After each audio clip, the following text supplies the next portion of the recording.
حمید رضا اختاری المدنی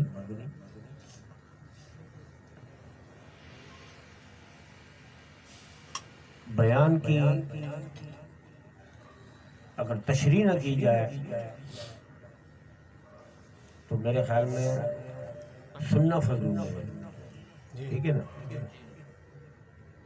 اس میں کوئی شک نہیں کہ لنگر میں شفا ہے، ہمارا ایمان اس بات ہے کہ جن بزرگوں کا ہم عرس مناتے ہیں ان کا فیضان ہمیں ملتا ہے اور ان کی دی ہوئی نیاز میں شفا بھی ہوتی ہے۔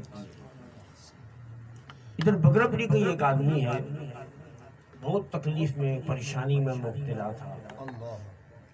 ایک بندہ اس محفل میں بیٹھا ہوا ہے جو اس بات کا گواہ ہے، اس محفل میں بیٹھا ہوا ہے۔ تو کہنے لگا بشیر بھائی کوئی ایسی دعا کریں کہ اللہ رب العالمین میری مشکلوں کو ختم فرمائے، میری تکلیفوں کو ختم فرمائے۔ میں نے بولا وہ سامنے مسجد دیکھ رہا ہے؟ بول رہا ہاں دیکھ رہا ہوں۔ میں نے بولا اللہ رب العالمین ارشاد فرماتا ہے یا ایھا الذین آمنوا استعینوا بالصبر والصلاۃ، کہ جب تم پر کوئی تکلیف اور پریشانی آئے تو اس نماز سے مدد چاہو۔ اب اس نے میرے کو کیا جواب دیا؟ کوئی آسان کام نہیں ہے۔ میرے کو اس نے آگے سے یہ جواب دیا کوئی آسان سی بات بتاؤ۔ میں نے بولا تیرے بارے میں بھی قرآن کریم کی ایک آیت ہے۔ بولا کون سی؟ میں نے بولا اس کو وَإِنَّهَا لَكَبِيرَةٌ إِلَّا عَلَى الْخَاشِعِينَ، کہ نماز بہت بھاری ہے لیکن اس پر نہیں جو خشوع خضوع کے ساتھ اللہ رب العالمین کی بارگاہ میں رکوع اور سجود کرتا ہے۔ اس کے بعد اس نے ایک ایسی بات کہی، میں نے اس دن سے لے کے آج تک اس بندے سے بات نہیں کی، بلکہ میں تو اس کو دیکھنا بھی نہیں چاہتا۔ جس چیز کو ہاتھ لگا دیتا ہے میں اس چیز کو بھی ہاتھ نہیں لگاتا۔ میں نے اس کو یہی بولا ہے، میں نے بولا کلمہ پڑھ، استغفار کر، تو ایمان سے بھی خارج ہو گیا جو تم نے بکواس کی ہے۔ اس محفل میں ایک بندہ بیٹھا ہے جس کے سامنے یہ باتیں ہوئی تھی، بیٹھا ہوا اس محفل میں۔ یاد رکھو ہر بزرگ کا فیضان آپ کو ملے گا اس وقت کہ جس طرح انہوں نے اپنی زندگی گزاری۔ ہمارے سرکار شہنشاہ بغداد پیران پیر نے ہمیں دیگے پکانے کا نہیں کہا، لنگر کا نہیں کہا، بلکہ انہوں نے یہ ارشاد فرمایا کہ دین پر استقامت مانگو اللہ سے، نماز پڑھو، اللہ کا ذکر کرو، صدقہ دو، خیرات دو، اپنے ماتحت لوگوں پر شفقت کرو، اپنی اولاد کو دین کے راستے پر لاؤ۔ آج ہم بالکل اس سے چشم پوشی کیے ہوئے ہیں۔ اگر ہم کسی کے بچے کو کہیں کہ بھائی یہ سے مت کر، ایسے کر، کبھی ہم ڈانٹ بھی دیتے ہیں تو آپ یقین کرو بڑوں میں جھگڑے ہو جاتے ہیں کہ تیری جرت کیسے ہوئی میرے بیٹے کو یہ بولنے کی۔ تو بھائی آج کل دور ایسا چل رہا ہے کہ کسی کو سمجھانا بھی میں کہتا ہوں کہ یہ گناہ ہو گیا بھائی کہ کسی کو سیدھی راہ بھی نہ دکھاؤ۔ لیکن کیوں نہ دکھاؤ؟ جب اللہ رب العالمین نے یہ تبلیغ کا سلسلہ امت محمد صلی اللہ علیہ وسلم کے سپرد کیا تو پھر ہمارا کام ہے نا کہ ہم لوگوں کی خیر خواہی کریں، لوگوں کو نماز کی طرف لائیں۔ اب کیسے لائیں؟ جب ہم خود نماز نہیں پڑھ رہے تو ہماری زبان میں وہ تاثیر ہی نہیں ہوگی کہ ہم دوسروں کو دعوت دیں اور ہمارے کہنے پہ مسجد میں آ جائے۔ ہماری خود نمازیں ضائع ہو رہی ہیں، قضا ہو رہی ہیں، ہے نا؟ شیطان نے ایک سجدہ کرنے سے انکار کیا، اللہ رب العالمین نے اس کی سالوں کی عبادت کو برباد کر دیا۔ آپ نے سنا ہوگا عموماً علماء کرام سے کہ دنیا کا کوئی ایسا ذرہ نہیں جہاں اس نے عبادت نہیں کی، لیکن ایک سجدہ نہ کرنے سے اللہ نے اس کی ساری عبادت پر پانی پھیر دیا۔ کر لو بھائی، کیا کرو گے؟ تو ڈرے اس بات سے کہ اللہ ہم سے ناراض ہو جائے یا ہم پر غضبناک ہو جائے۔ اس سے پہلے کہ ہماری آنکھیں بند ہوں، اللہ رب العالمین کے ہم گھروں کو آباد کر لیں۔ سرکار غوث پاک کا بھی فیضان اس وقت ملے گا جب ہم کے احکامات پر عمل کریں گے۔ خواجہ صاحب کا بھی فیضان اس وقت ملے گا جب ہم ان کے احکامات پر عمل کریں گے۔ جیسے ابھی علامہ صاحب نے فرمایا کہ خواجہ صاحب نے 90 لاکھ افراد کو مسلمان کیا۔ بر و صغیر پاک و ہند میں یہ جو آج دین ہم تک پہنچا ہوا ہے، یہ خواجہ صاحب کی مرہون منت ہے۔ کیونکہ ہند میں ہمارے خواجہ صاحب آئے تھے، ہمارا پاکستان اس وقت ہند کہلاتا تھا، لیکن اس کے بعد تقسیم کے بعد پھر وہ وہاں چلے گئے، ہم یہاں ہو گئے۔ لیکن ہمارے پاس جو دین پہنچا وہ خواجہ صاحب کی مرہون منت ہے۔ تو انہوں نے 90 لاکھ کو مسلمان ایسے ہی نہیں کیا، انہوں نے پریکٹیکل کر کے بتایا۔ تو اللہ رب العالمین نے آج وہ مقام عطا فرمایا۔ قرآن کریم کی ایک آیت ہے، اس آیت میں اللہ رب العالمین ارشاد فرماتا عَسَىٰ يَبْعَثَكَ رَبُّكَ مَقَامًا مَحْمُودًا، کہ جو رب سے راضی ہو جائے، رب اس سے راضی ہو جائے تو جو رب کا قرب حاصل کر لے، اللہ رب العالمین اس کو اس مقام پر کھڑا کرے گا کہ لوگ اس کی حمد و ثنا کریں گے۔ آج ہم خواجہ صاحب کا چھٹی مناتے ہیں، سرکار پیران پیر کی 11ویں مناتے ہیں۔ کیوں مناتے ہیں؟ یہ اللہ نے ان سے وعدہ فرمایا تھا کہ میں لوگوں سے تمہاری حمد و ثنا کراؤں گا۔ تو آج اللہ ہم سے حمد و ثنا کروا رہا ہے، ہم کر رہے ہیں۔ لیکن مقصد یہ ہے کہ جب قرآن کو ہم پڑھیں گے، سمجھیں گے، تو تبھی تو ہم کو پتہ لگے گا نا کہ بھائی قرآن ہم سے کیا مطالبہ کر رہا ہے۔ ہمارے احمد علی نے اسے بہت اچھی ایک بات کہی، میرے دماغ کو لگی وہ بات، وہ میں آپ کے ساتھ بھی شیئر کرتا ہوں کہ یہ مائک ہم لینے جاتے ہیں، یا آپ ایک فریج خریدتے ہیں یا ایک ٹی وی لیتے ہیں، آپ کو اس کے ساتھ ایک کتاب ملتی ہے، اس کو چلانے کا طریقہ، اس کو سیدھا رکھنا، الٹا نہ رکھیں، اس فوٹو بنے ہوئے ہوتے ہیں، بھائی اس کو الٹا نہ رکھو، سیدھا رکھو، بھائی اس کی بجلی سپلائی ایسے دیں، ایسے نہ دیں، پوری ڈیٹیل اس بک کے اندر لکھی ہوتی ہے۔ اللہ رب العالمین نے جب اس انسان کو پیدا کیا، خاص کر کے امت محمد صلی اللہ علیہ وآلہ وسلم کو، تو ان کی ہدایت کے لیے ان کو قرآن دیا۔ سمجھنے کی بات ہے، قرآن دیا۔ جب اس قرآن پاک کو پڑھ کر آپ اپنی زندگی کو گزارنے نہیں تو پھر آپ کو راحت کہاں سے ملے گی، سکون کہاں سے ملے گا؟ سوچنے کی بات ہے۔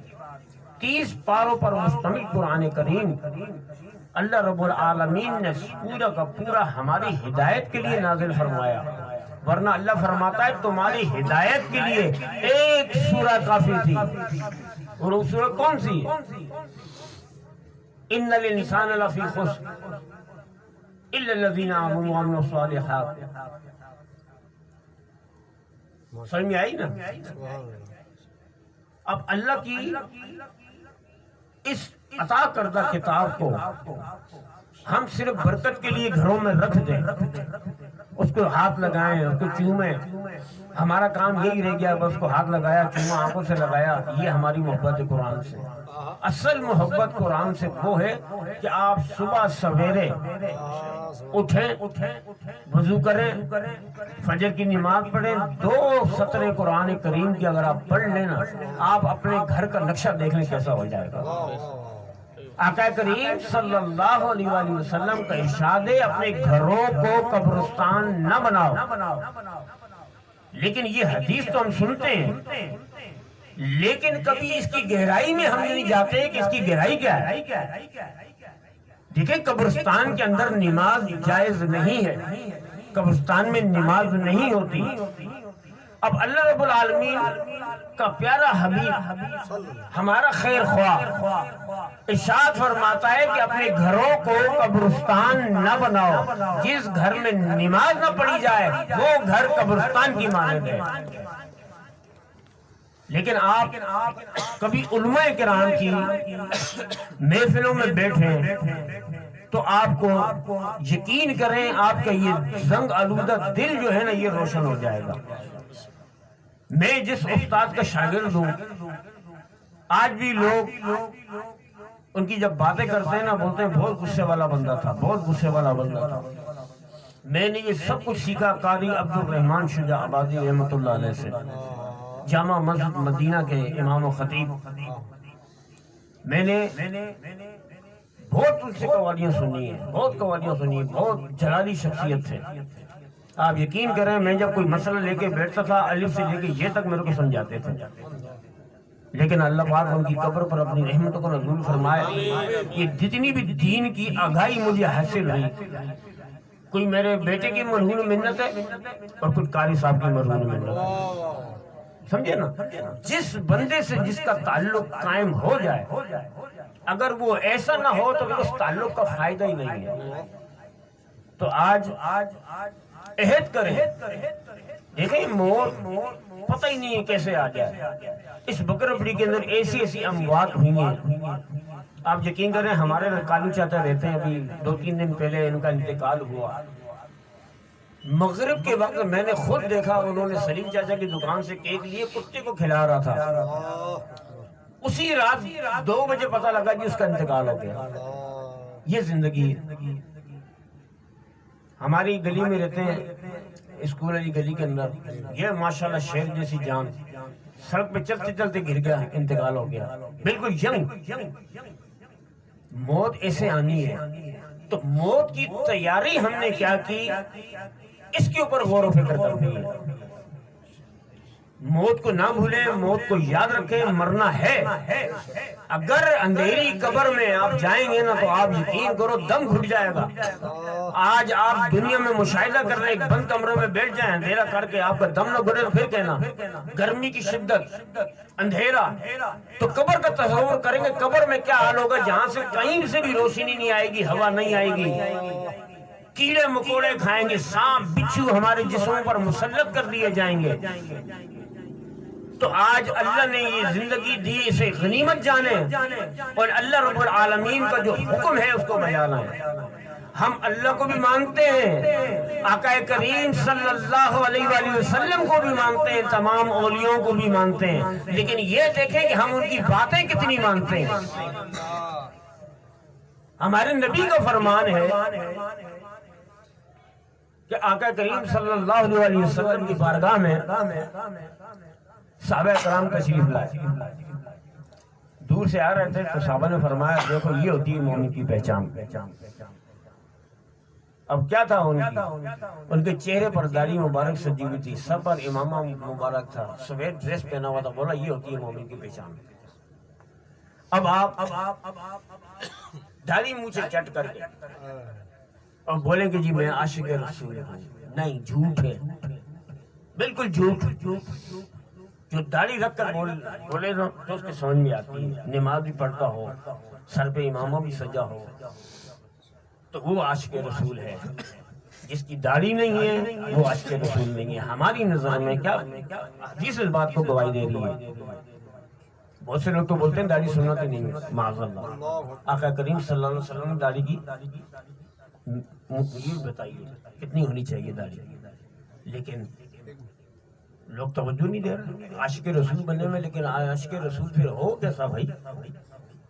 تو اسی لیے میری آپ سے یہ درخواست ہے کہ اللہ کو پہچانو، رسول کو پہچانو۔ جس بات کی انہوں نے ہمیں دعوت دی، آج ہم سب کے عرس مناتے ہیں، ان کا لنگر کھاتے ہیں، تو ہمیں جیسے بھی احمد علی نعت پڑھی نا، میری جھولی میں رہتے ہیں صدا ٹکڑے محمد کے صلی اللہ علیہ وسلم، تو ہماری جھولی میں انہی کے ٹکڑے ہیں، ازل سے کھا رہا ہے یہ صدا ٹکڑے محمد کے۔ اللہ رب العالمین ہماری اولادوں کو بھی یہ ٹکڑے نصیب فرمائے۔ آپ بھی دعا کریں گے اللہ آپ کی بھی اولاد کو بھی یہ ٹکڑے نصیب فرمایا، کیونکہ یہ ٹکڑے جو کھا لیتا ہے پھر کہیں نہ کہیں اس کا کنیکشن جا کے جڑ جاتا ہے۔ تو بہت سے لوگ تو لنگر کھانے سے بھی انکار کرتے ہیں کہ لوگوں کو باتیں کرنا، تو لوگوں کی عادت ہے باتیں کرنا، آپ کبھی بھی سرکار کا لنگر نہ چھوڑیں، خواجہ صاحب کا لنگر نہ چھوڑیں، سرکار پیران پیر کا لنگر نہ چھوڑیں. اس کے اندر شفا ہے، بڑی بڑی بیماریاں دور ہو جاتی ہیں. میری بات لمبی ہو جائے گی. اللہ رب العالمین ہم سب کو عمل کی توفیق عطا فرمائے. منقبت کی بھی فرمائشیں آئی ہیں. 2 منقبت سرکار پیران پیر کی پڑھی جائیں گی. ایک منقبت تو ہمارے علامہ صاحب کے لیے آئی ہے، اور ایک منقبت ہمارے شاہ زیب صاحب پڑھیں گے. اور سرکار خواجہ غریب نواز کی منقبت ہمارے نور محمد بھائی اتنی زبردست پڑھتے ہیں ماشاءاللہ، آپ سنیں گے تو آپ کو مزہ آئے گا. لیکن اس سے پہلے ہمارے نور محمد بھائی کے پاس ایک فرمائش آئی ہے، اس فرمائش کو یہ پورا کریں گے. اس کے بعد انشاءاللہ منقبت کا سلسلہ چلائیں گے. پھر اس کے بعد انشاءاللہ الصلاۃ والسلام ہوگا. نہیں ابھی ٹائم زیادہ ہو جائے گا. پھر انشاءاللہ الگ سے ایک محفل کریں گے. پھر آپ کو ذکر مخصوص لوگوں کا ذکر ہوگا نا، پھر اس کے اندر روحانیت بھی کچھ ہوگی. ابھی بندے اتنا ٹائم لگا کے آئے ہیں، بہت ٹائم ہو جائے گا. اللہ رب العالمین ہم سب کی حاضری کو اپنی بارگاہ میں قبول و منظور فرمائے. اور اللہ رب العالمین جو ہے جتنے بھی محفلیں بیٹھے ان پر، ان کے گھروں پر اپنی رحمت کا نزول فرمائے. ان کے صدقے اللہ میرے بھی اس گھر پر اپنی رحمت کا نزول فرمائے. اللہ تعالیٰ سب کی پریشانیوں کو، تکلیفوں کو، بے روزگاریوں کو دور فرمائے. ان کے صدقے رب العالمین ہم سب کی بھی پریشانی